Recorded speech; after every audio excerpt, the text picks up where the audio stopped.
close till I get up. Time is barely on our side.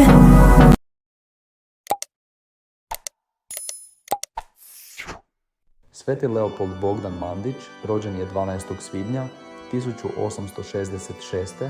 u Herceg Novom, danas u Crnoj Gori. Na krštenju 13. lipnja iste godine roditelji Petar Anton Mandić i Dragica Karla Rođ Carević dali su mu ime Bogdan Ivan. Od malih nogu pokazivao je uzorno ponašanje i istaknutu ljubav prema svojim vršnjacima i prijateljima. Zbog toga je kotorski biskup Kazimir Forlani prilikom njegova ulaska u kapucinsko sjemenište u Udinama 16. studenoga 1882.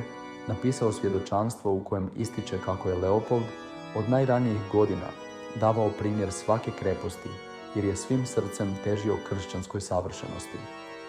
Kao mladi svećenik službovao je u raznim samostanima, prihvaćajući svaki zadatak u duhu Svete Franje. Boravio je neko vrijeme i u Hrvatskoj.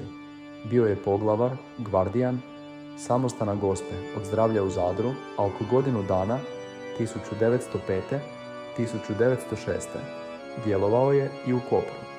Tijekom 1923. godine nekoliko dana boravio je i u Rijeci, no najduži dio svog života proveo je u Padovi od 1906. do smrti 1942. gdje je služio kao ispovjednik.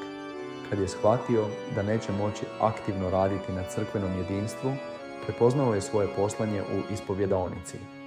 Zavjetovao se da će svakoga tko mu dođe na ispovjed primiti s ljubavlju kao brata iz kršćanskog istoka, nastojeći time pridonijeti svetom jedinstvu između kršćanskog istoka i zapada.